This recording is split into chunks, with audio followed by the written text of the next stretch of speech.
And this is a tape of 20 September 1967, made on an island in the sea, and it is addressed to all staff and students of Scientology organizations.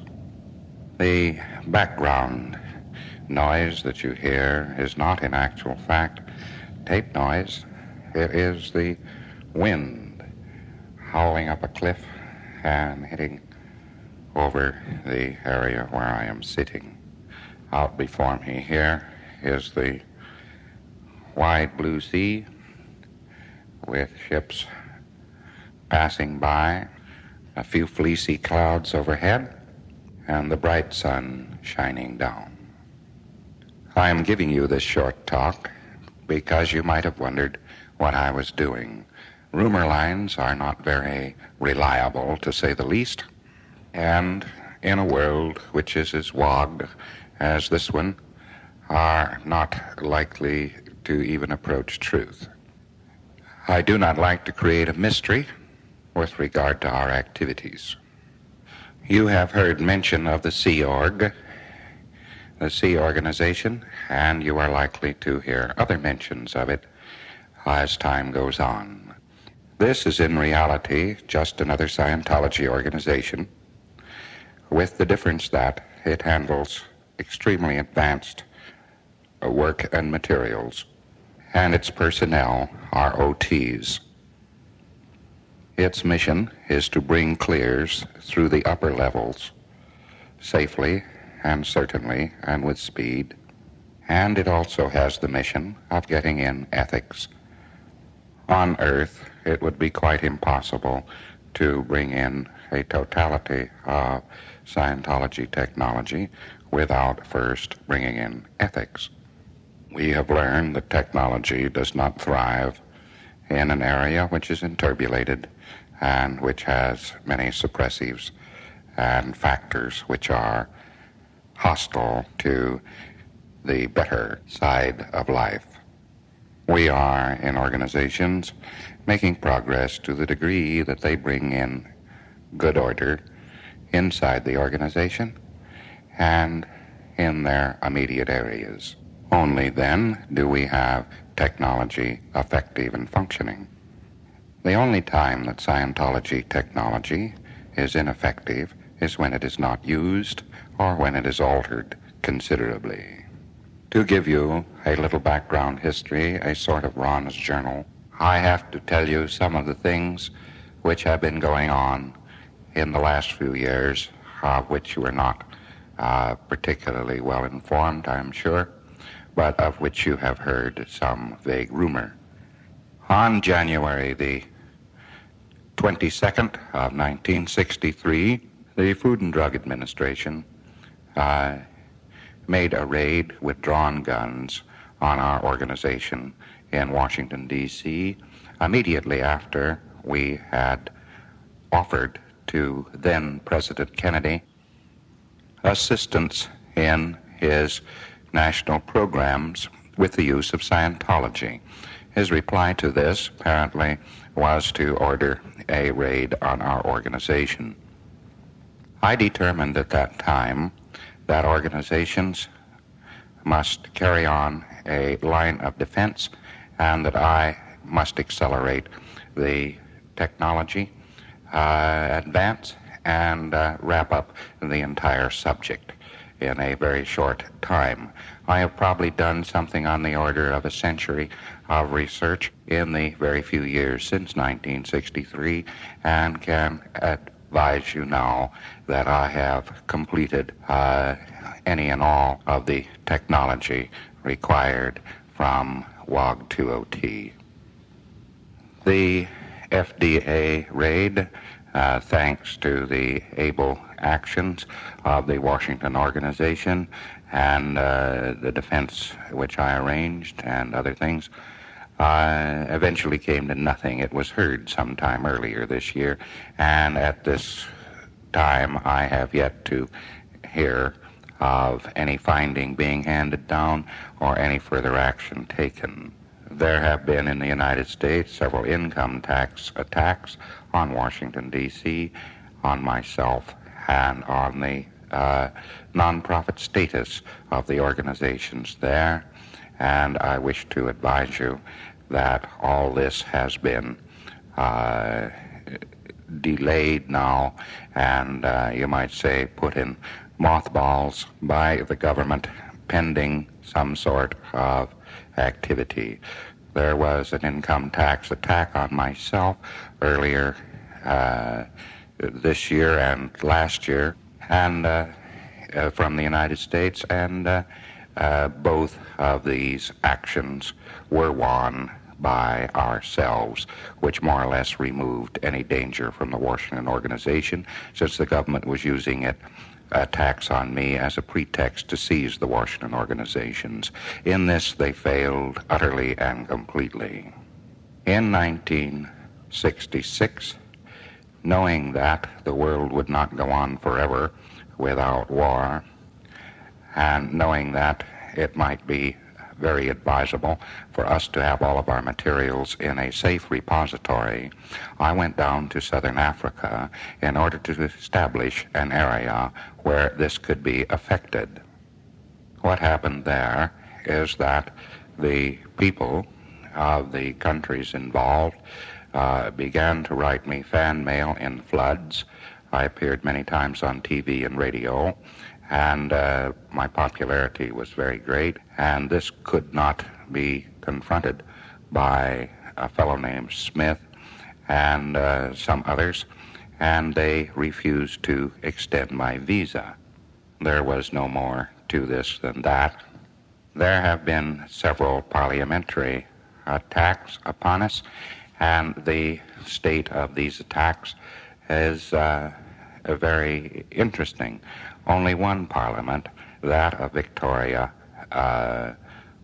in Australia, ever took any action of any kind, and all other parliaments were incapable of bringing about any action, and one right after the other have faded away.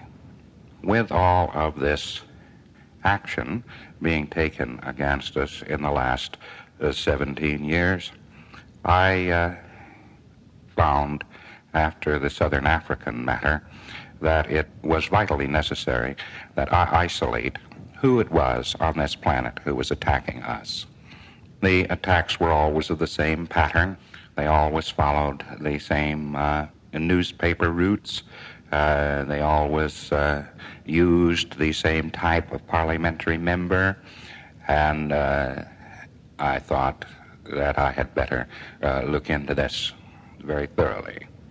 The organization, under the direction of Mary Sue, employed, and actually had employed earlier than I returned from Southern Africa, employed several professional intelligence agents who had long and successful professional backgrounds, and they looked into this matter for us, and the results of their activities, although still in progress, have told us all that we needed to know with regard to any enemy we had on this planet. Our enemies on this planet are less than 12 men. They are members of the Bank of England and other higher financial circles. They own and control newspaper chains, and they are, oddly enough, directors in all the mental health groups in the world which have sprung up. Now, these chaps are very interesting fellows. They have fantastically corrupt backgrounds, illegitimate children, government graft, a very unsavory lot.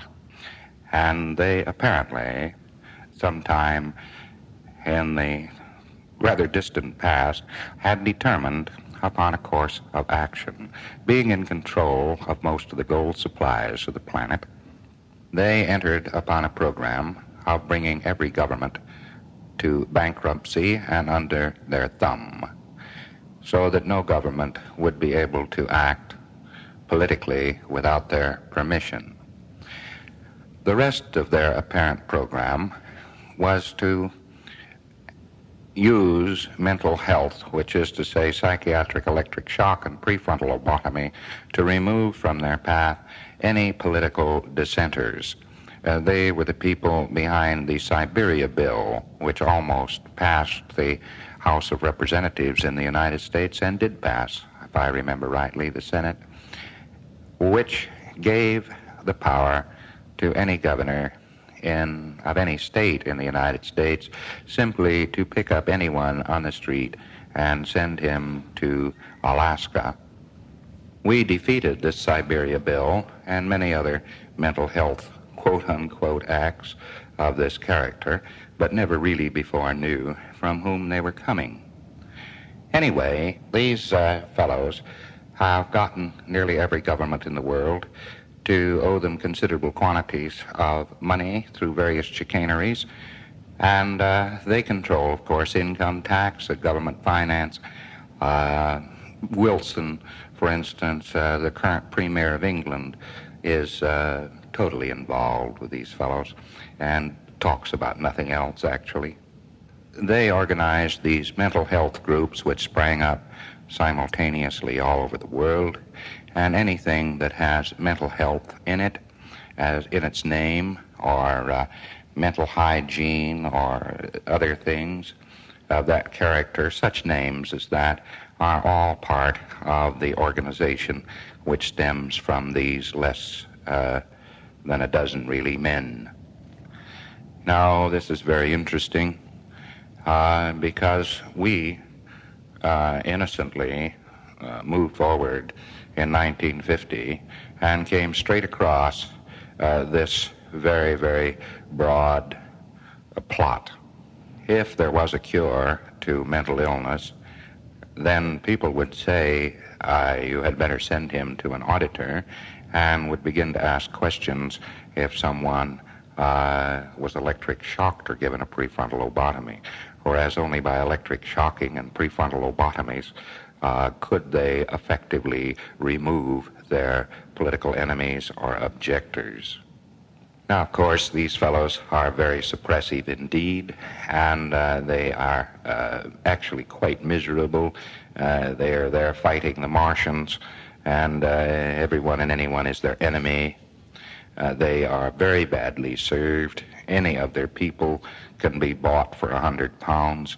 These fellows are unable, of course, as any suppressive, really to complete a cycle of action, and they always choose the wrong target whenever they go about anything. They have failed in nearly every part of their mission, except this one of making every government bankrupt and owe them fantastic sums. Now, these chaps control newspaper chains through one of their number, Sir, I don't know if it's Sir, but it's Cecil King, and these newspaper chains go down into Southern Africa, they go into Australia, they go into, of course, all parts of the world.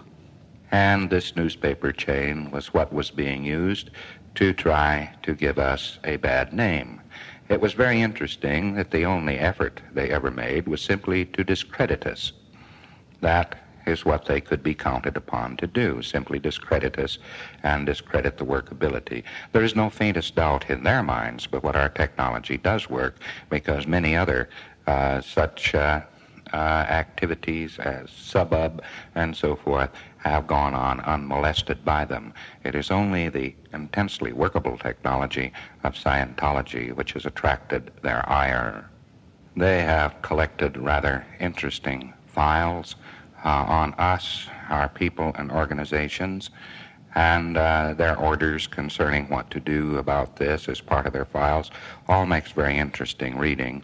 We, of course, have full copies of their files.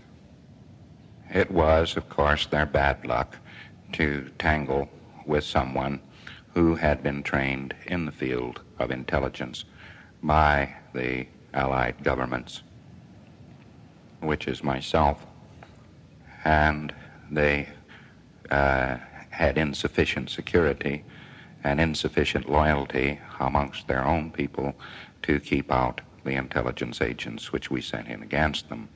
That is a very cloak and dagger activity, which is more or less over at this time. We have, however, our own files on them, and a corrupt lot they are. I think we probably have enough to discredit them utterly if we ever published what we knew. But our position with regard to this dozen fellows, I think they number about 10, really. Count in a couple of their major henchmen, and you have a dozen. I think probably that they will never be successful at anything. Suppressives seldom are. Gradual inflation is leading them forward to where even their own personal fortunes will probably be eclipsed in the debacle which they themselves are manufacturing. Gradual inflation of money will, of course, make theirs worthless, too.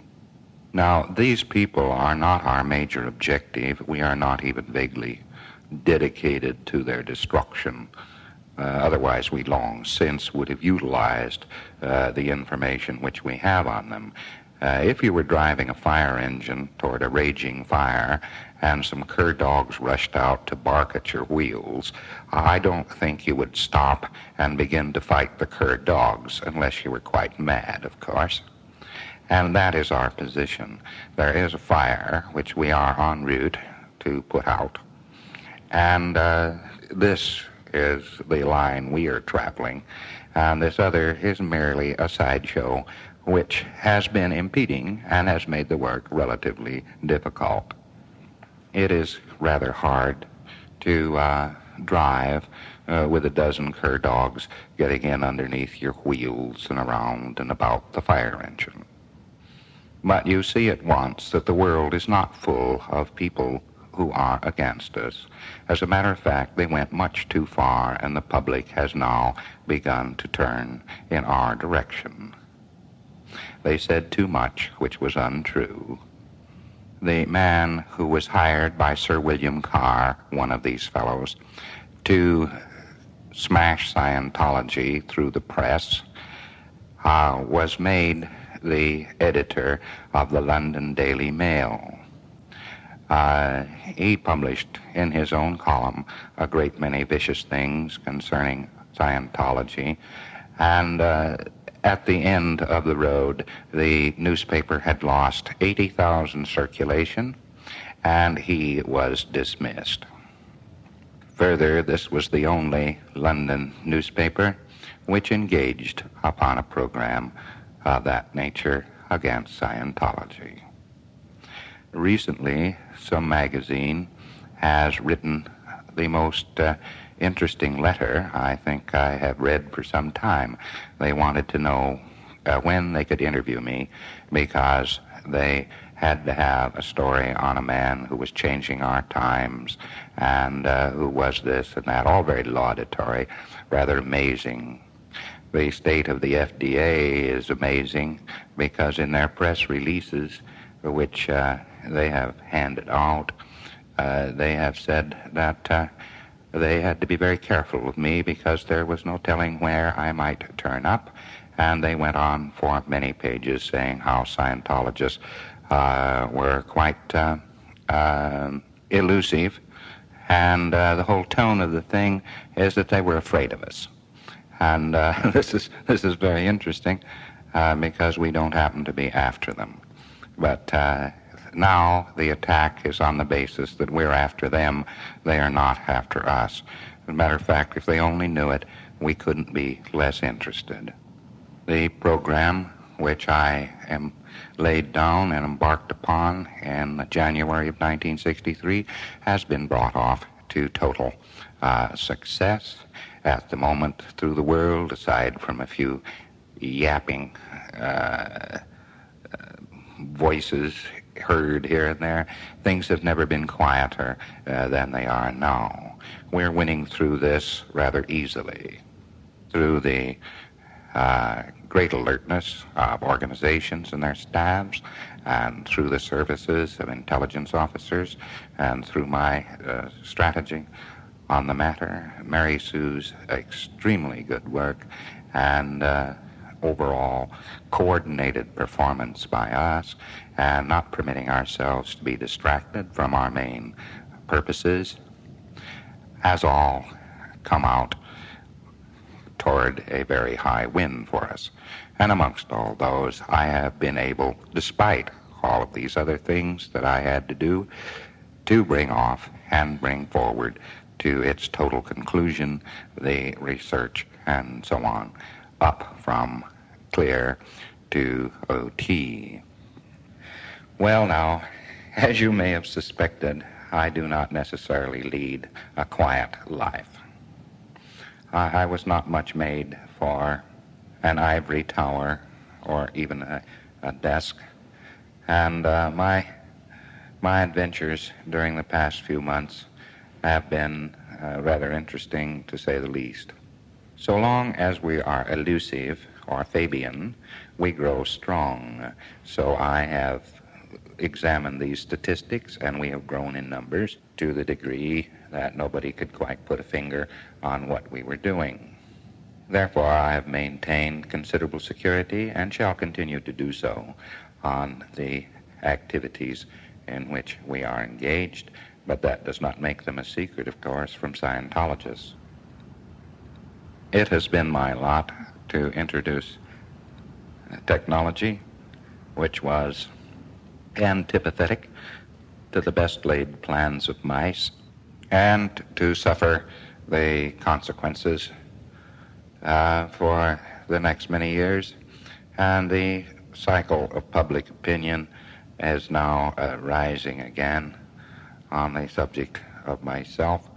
I was supposed to be, according to the press, a complete devil or fiend, and now it seems that I am a man who is changing our times and all of that sort of thing. Well, I frankly could not care less what the public thinks about me.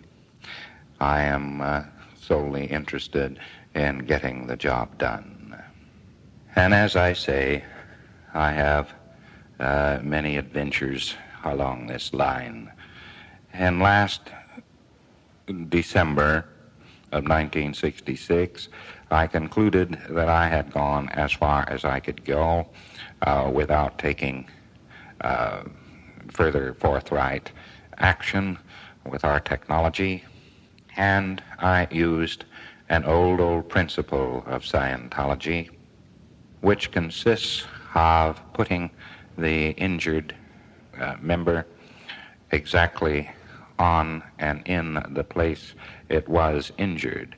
If you were to bump your head on a certain door, a little bit later, if you go back and touch your head against that door, you, of course, will suffer the full somatic for a moment of the impact.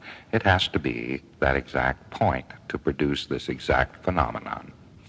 And so I decided that I had better go out and contact an exact point or two, not so much for me, but where things had happened in ages past, which were really the beginning of the demise, or were the demise for this civilization as it then existed. Without telling anyone about this or what I intended to do, I went out and took my life in my hands, you might say, and brought the matter off. The mystery of this universe and this particular area of the universe has been, as far as its track is concerned, completely occluded. No one has ever been able to make any breakthrough and come off with it and know what happened. As a matter of fact, it is so occluded that if anyone tried to penetrate it, as I'm sure many have, they died. The material involved in this sector is so vicious that it is carefully arranged to kill anyone if he discovers the exact truth of it. So in January and February of this year, I became very ill, almost lost this body, and somehow or another brought it off and obtained the material and was able to live through it. I'm very sure that I was the first one that ever did live through any attempt to attain that material. This material I'm talking about, of course, is very upper level material, and you will forgive me if I don't describe it to you in very broad detail, because it's very likely to make you sick too. Now, my task for the remainder of the year, up until now, which is to say the ensuing 6 months, was to find some way to safely bring through individuals. It was not enough for I myself to have lived through it. Other people would have to do so as well when they reached clear and tried to move up from that point above. And about 5 or 6 weeks ago, I finally was able to make a breakthrough which brought people through this zone safely. It is relatively easy to do now, providing one is an extremely well-trained auditor, and the band of fire can be walked through, bringing one out the other side unscathed, providing he applies exact technology. No one is in danger of colliding with this at lower levels, since it concerns the formation of the society itself in which we live. A person is clear on the first dynamic. It is necessary to become OT to be cleared on all dynamics, including that of society and that of the physical universe. So I have also made this breakthrough. And I don't mind telling you, it took some doing. In all the 18 years, this has been the toughest one that I have faced. And I faced it so that it would not be tough for you to face when you came to it. I formed the C organization of OTs in order to have an area where a Scientologist could come who could safely then walk through this last wall of fire. As the road to OT has to do with confronting life, and confronting both the evil and the good thereof, the people of the C organization are also becoming very experienced in the handling and confronting of MEST. This, however, is not part of the program for people we put through this last barricade. Objections to learning the ultimate truth of this universe and what happened to it and why are so deeply implanted in people that it is necessary for any extremely advanced level to be relatively out of the common area and not planted on the crossroads of the world. So therefore, the C organization is simply organizing bases which are off the main track of man, and in these bases we will be able to push people through and also to handle situations with regard to Scientology to help it get in ethics on this planet. It is quite aside from the point, but maybe a slight matter of interest, that all of this recent career has been relatively hard on this poor body. I have broken its back, broken its knee, and now have a broken arm because of the strenuousness of these particular adventures. One wonders then, well, if he is in such good shape, what is he doing breaking up his body? Well, that is the trouble. I have a great difficulty getting down to the small power level of a body, and suddenly, if something happens in its vicinity, I will suddenly move it or yank it in some direction. And it is very, very difficult to keep it in any kind of condition. I'm keeping it alive because it is a symbol, and because it is still needful, and because it would be upsetting, at least to the WOG side of the world, if a symbol of this body were to disappear. But it certainly is hard on it, and certainly is hard on me. In searching out and forming bases, I have covered a great many sea miles, and because the ships available were not yet complete, I was using a small yacht, the Enchanter, and although she is a steel vessel and very, very strong, she nevertheless was operating in seas which were far beyond her class and capability, and built as she is of WOG engines and technologies, it has taken a considerable genius to keep this vessel going. If you understand the extent of it, I have worn out several crews of OTs in the progress of this search and establishment in just the last few months. It has not really worn them out.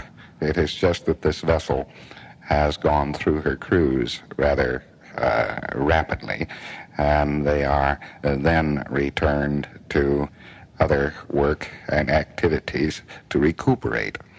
As it has only been a very few weeks since I found a proper line through, these people have not yet been through the wall of fire of what is called really Section 3 OT, and so they are having their troubles too, and we are just now embarked upon putting the entire personnel of the Sea Organization who are eligible for it through Section 3 OT, and then we won't be wearing out so many crews. But these people are magnificent. They're magnificent. You should see them. They, of course, would be stellar names in any organization in the world. If one of these people were to walk in, you would undoubtedly know them by name, and they have considerable reputation, and they would just do fine. Perhaps could be said to be needed in their organizations and areas, doing lots of good. But I've already made an experiment. I went off by myself into southern Africa to see whether or not an OT would make good singly and all alone, without any assistance, against the environment around him. And I found out that he would not do too much good, that a group of OTs would be entirely irresistible and are necessary to carry off this type of operation. So OTs do best with OTs. The mission of organizations is to form the first part of the bridge up from the WOG world up to the level of clear. It is as far from clear to OT as it is from WOG to clear. Organizations are performing their actions in this very splendidly. The only thing that they could improve would be holding in ethics more strongly and getting tech more exactly rendered, having their examinations more precise, since endless trouble comes from misdeclares, and expanding further into the public more quickly. This is what organizations ought to be doing. The individual auditor and Scientologist is performing his mission very, very well and is doing marvelously. There isn't enough praise I could give. In the lower grades, one is mainly concerned with himself and his own case or his immediate family, but as one moves up the line, one becomes more concerned with the environment and the world in which he lives. And with this concern comes the realization that all has not been well. And it is very true that a great catastrophe occurred on this planet and in the other 75 planets which formed this confederacy 75 million years ago. It has since that time been a desert, and it has been the lot of just a handful to try to push its technology up to a level where someone might adventure forward, penetrate the catastrophe and undo it. We're well on our way to making this occur. As one's ability to confront increases, his level of responsibility increases. And an OT cannot be an OT in a world which is insane or a universe which is mad. Although the scope of the work is almost unimaginably extensive, it is nevertheless true that we are making definite and positive inroads upon this, and we will bring it off. We are no longer dealing with the time span of man, which is 70 years. We are dealing with the centuries. And we have enough time at the upper levels to bring it off, providing we work quickly enough at the lower levels and within the framework of the society itself to prevent it from destroying itself before we attain our purposes and goals. It possibly is a bit above your reality to say that we intend to salvage this sector. No one has been able to do it for 75 million years. We are the first. In that period of time, there has been nothing but suffering and misery for its populations. Life is not necessarily a miserable mess, and a planetary population is not necessarily composed of madmen. It is very easy to remedy the general situation. There are many people out in the society who are only too glad to have us, who are only too glad to help, and who will happily shove forward that the malady from which they suffer is actually designed to stop or impede such a movement as ours is not of any great major consideration. We have already mastered those things necessary to bring off the ultimate win. Well, I hope here that this talk I have given you is somewhat informative and that it will help you understand what is going forward. The situation is very well in hand. What we're doing is extremely conservative in most respects and is very necessary. And although one may not be part of the furthest echelon, the advanced bases and areas of Scientology, it is actually quite laudable to be part of its organizations anywhere along the line. Every man, every girl serves. Without your support, we could do nothing, and so we are very glad of your support. Any suppressive element is bound to lean on us very hard, and where it is permitted to enter the organization and permitted to make nothing of our plans and activities, of our purposes, and even our gains, we will lose to that extent. Therefore, we must have a very tight ethics perimeter inside our organizations, and those people who are making slighting remarks about what is going on are simply in their own way trying to stop the forward progress. All they will really succeed in doing is stopping themselves. In that, you have not heard of me directly, or from me directly here for some little time. I thought I had better have a talk with you and tell you what it was all about and tell you where things sat now. And I can assure you that anyone connected with the great catastrophe of ages back has been dead almost the same length of time. They brought about the catastrophe and they perished within 6 years. We do not have any enemies except suppressive, dramatizing men who are themselves the victims of something that happened here. From here on, the world will change. But if it changes at all, and if it recovers, it will be because of the Scientologist. It will be because of the auditor and his technical skill. It will be because of the organization and the organization staff member and his dedication. In all the broad universe, there is no other hope for man than ourselves. This is a tremendous responsibility.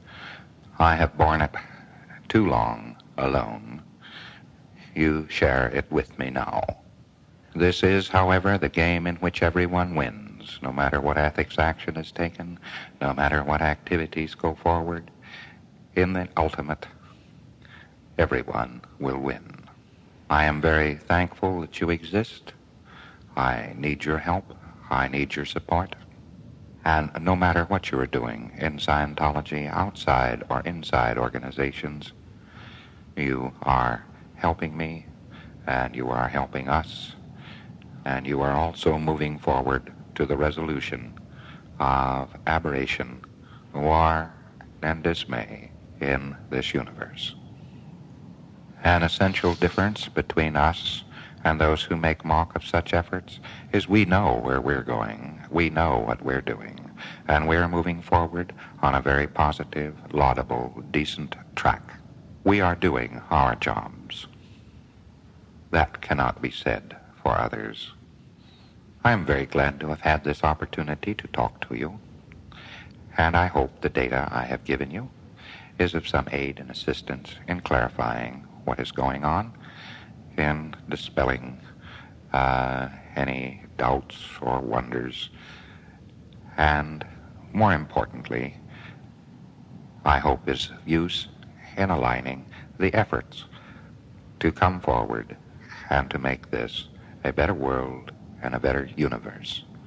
Thank you very much for being here. I appreciate what you're doing.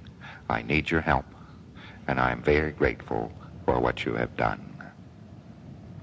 Goodbye for now. I will see you up the line at the other end of the bridge.